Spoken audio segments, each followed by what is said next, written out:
Candelabrum. 1,608 years old. Grabe. Tanda na naman ni Candel. Para siyang ano.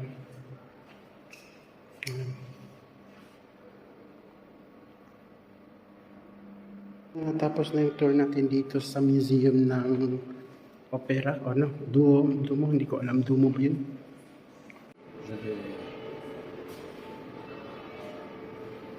Guys, yung detail, tingnan ninyo, ang ganda. Sobrang ganda. Made up of wood. Ito yung definition niya, yung sculpture, architectural is ka... Ça c'est la sculpture, ça s'appelle l'archéterie. L'archéterie is they put different kind of wood species together to make a drawing. Type of wood, they work with different type of woods, you know. And very dark wood, for example, the wood from Africa. Ayan siya, yung pinakita ko sa inyo, ayan siya. So it's like wood art. Wood art.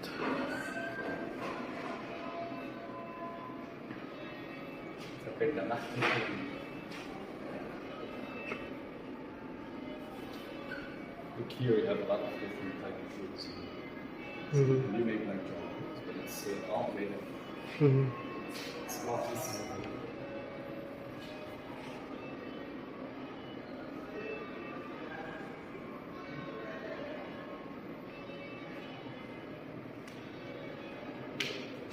So dito meron naman ito.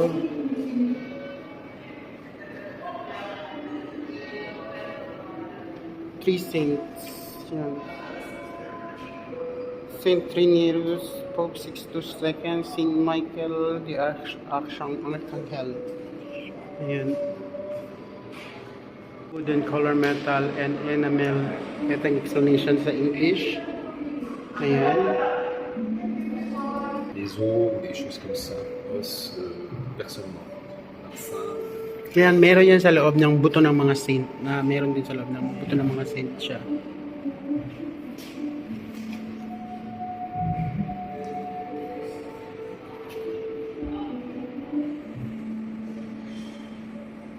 Yan ang explanation niya. Yung wooden na symbol ng Jesus Christ na pinako sa krus. Yan, malaki masyado ito siya guys. Di-zoom ko na, na-zoom out ko lang. Yan.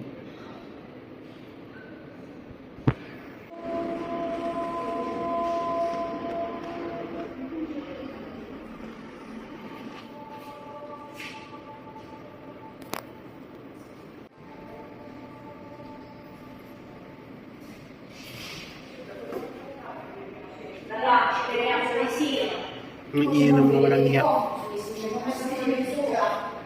Mga kasli nga, ngayon ninyo. The Mama Mary and Jesus Christ sculpture is made up of ivory. Tignan ninyo guys. Made up of ivory is the teeth of the elephant. It's made up of teeth of the elephant. Now it's forbidden. Yeah. It's an old piece from 1299. From 1299. I don't know, whatever. Yeah, the Put the seal. seal of the different of la cire, no? Wax, basically. Wax seal. And then, ito yung sa likod ng Mama Mary. Cathedral treasure. Heto na. Yun na yun, yung Mama Mary at saka yung baby na Jesus. Yung made up of ivory. Yan, ang explanation nila.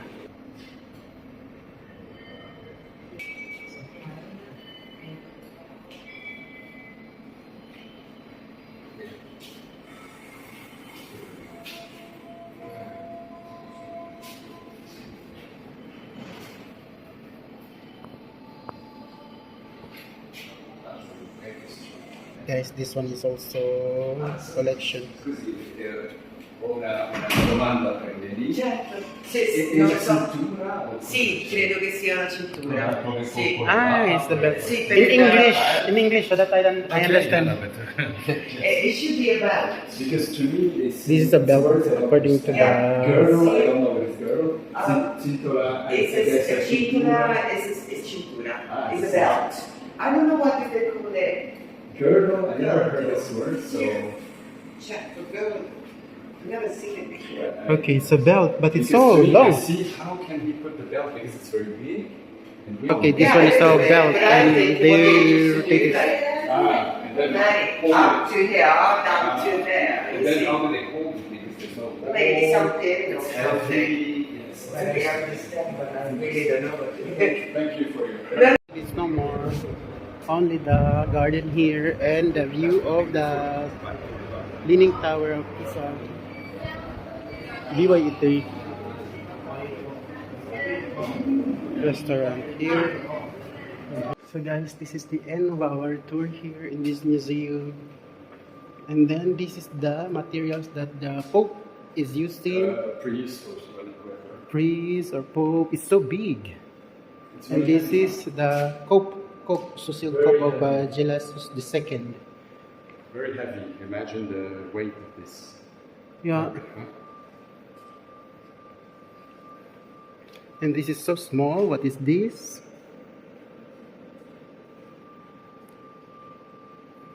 And this is burst of Des interprétations. Parce que this one. Altar frontal. 1,325 years old. imagine that this is still existing. 1,325 minus 2026. How old? It's 700 years old. Oh, it's so old. And Older- this older one- than Philippines. This one is 1,313. It's more or less 800 years. Tu rigoles, j'espère. Yes, the year. 713 700 years. years. Yes, because it's 13, So you 1,313. need to talk to your math teacher. And this one, what is this? Tu regardes, c'est la même chose, c'est des habits. Ça, c'est pour mettre au-dessus, autour du cou. Cover here. Yan. Band. Formerly the Orphery of Cope. Yan, ang tawag nila kapari. So nilagay sa shoulder ng pari kung nagmimisa. Yan. Church and Empire. Yan ang explanation ng buong Cope dito. Cope. Ang tawag nila Cope. C-O-P-E. Cope. Yung bag nagmimisa ang padre, ito yung nilalagay nila sa shoulder, tapos nilalagay nila sa likod. Ayan. Ayan ang buong Cope. Symbol of power, and the This crown is one, symbol of I don't know. power. I don't know. This one is a queen. It's like a flower. Yeah. And then we go again here. Secret vestments. This is the explanation. This is belongs to Jewish. Okay, so beautiful.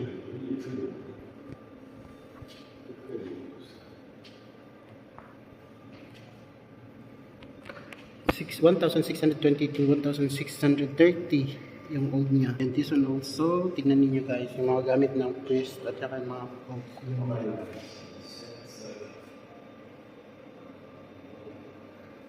So, educational ano tayo dito, parang nag-guide ako sa inyo, ano ito. And then, yung explanation niya, yung pinakita ko sa inyo. Wait. Ayan. Ang ganda. Yung nagamit ng mga pope at saka mga priest. Yung mga high society ng pope at saka priest. Yan ang explanation. Ito pa. Yan ang gamit ng mga sinaunang pope. Imagine guys, tignan niyo yung edad ng ano na to, 1,710 to 1,720. Ito, 18th century. Ito, 18th century pa siya. Grabe. Pero ang ganda. Ito yung ginagamit sa altar. Ito yung pinsa-unahan ng altar. Decoration niya pag namimisa. Then ito pa, meron na naman tayo nakita dito. Ito yung explanation niya. 18th century. So ito, lahat dito 18th century. Ito para sa babae dito. May boots siya dito. Mid-17th century. Ang tanda na. Ito guys, mid-17th century. Ang tanda na. And then ito, Cope din to siya para sa pari. Yan. Tingnan ninyo.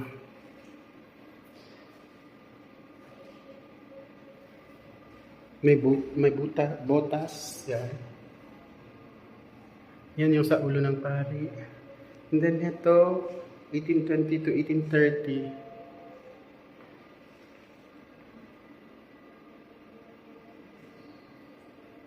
Gold and silver for the Lord. Ito, gamit din ng mga pari pag nag-misa, yung para sa tubig, para i-bless ang mga tao. Tapos, meron cross. Yan, gold yan siya guys, made up of gold. Ito, kailan to nag-exist? Early 12th century, ang tanda na. Ito naman guys, made up of gold and marble. Tingnan niyo yung detail. Ito siya yung year niya. Then, ito din. Tignan natin. Yan. Ito rin. Made up of gold yan. So, laying the holy table. Ito yung explanation in English. Yan lang ang ipapakita ko sa inyo. Yan, exist siya ng 1600s, 1616 to 1617.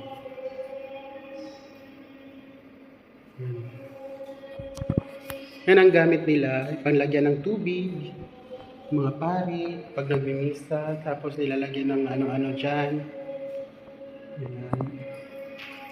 So, yung mga religious friend ko, kayo nang bahala kasi wala akong idea about sa mga gamit ng pari. Kung mali man ang ano ko, patawarin niyo ako.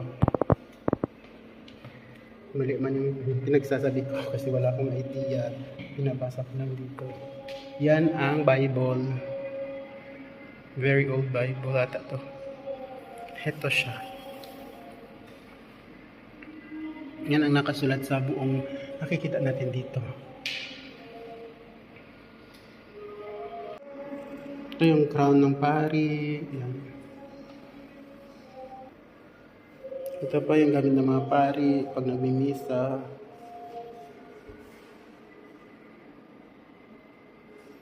Ito yung mga explanation niya lahat guys. Hindi ko na isa-isahin sa inyo. Kayo na bahala magbasa. Kasi wala akong idea.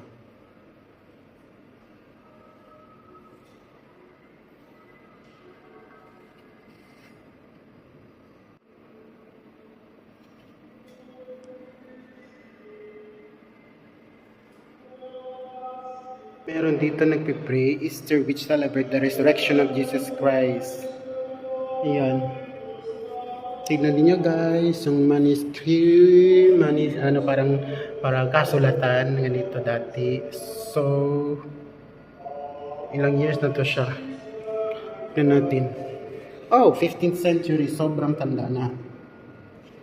Ayan, 15th century yan siya, nag-exist. And then, heto pa. Ito yung mga papers na gamit nila. Ganyan, pag nagsusulat sila.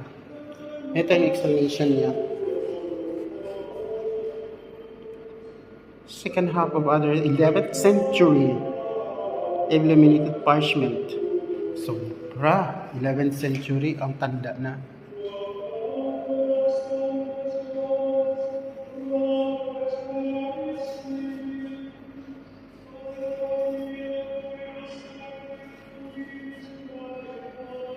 Yung paper na gamit nila parang kakaiba siya. Hindi siya paper.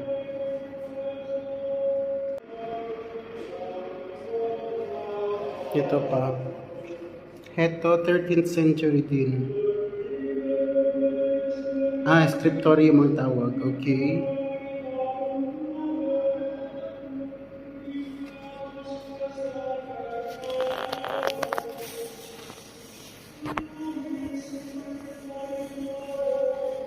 Tingnan niyo yung Latin words, hindi natin alam kung ano yan.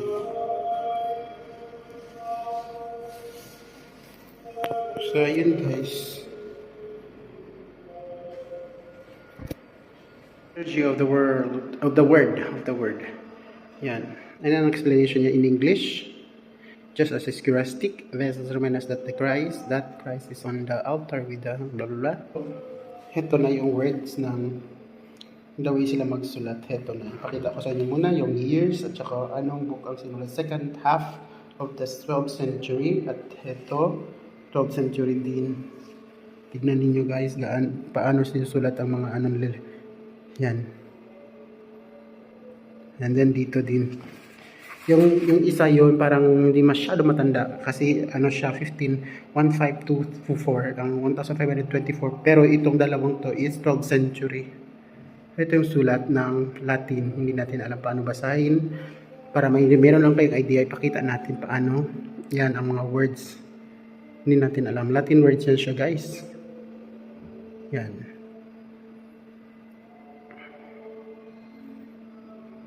So, ito pa, isa sa pinakamalaking libro. 14th century siya na ginawa. 14th century, ang laki ng book. Yung type of paper na gamit nila is kakaiba. Para siyang plastic na hindi. Nakasulat din Angelo. Yes. This one is for the choir or what? Okay, this book is for the choir for singing in the It's written big. So this is not paper. This is the skin of the. kaya pala makintab siya, skin of the animals to siya. Yes, and it got used, of course, with the years. It's So this one, 14th century means it's 14th century 600 siya. years old. 600 years old na siya guys, yung paper. Hindi pala siya typical na paper. It's a skin of animals. Skin of the cow, probably. Skin of a cow, wow. And of course, at that time, there's no printing. It didn't exist yet. So this is all Handmade. handmade, 100% copy. Look, their cover, look, It's very it's sealed with the metal. metal. It's a good Yes. way. Yan, sealed siya sa metal. Yan ang seal niya. Unbelievable. It's sealed with metal. So it's heavy. Yes. Yeah, I should explain. Guys, tapos na yung tour natin dito sa museum. Palabas na tayo at makikita natin yung Bell Tower. Ang tawag nila is Pisa Tower. Ito siya. Bell Tower ang tawag. Okay guys, bye-bye. Sa likod, nandito tayo sa garden. And then, yan. After natin nag-visit sa museum, ito yung sa labas ng museum. Yung sa garden na banda. Tawa ka dyan, mga ka. Ito yung last. Ayan. And then, dito din yung background ng Bell Tower. Ayan. Sa loob ng museum. Ayan. Ito yung last ng natin, ng visit natin sa museum. Ayan.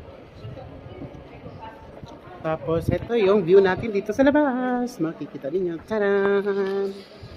Tapos na nakasulat dito. Ayan.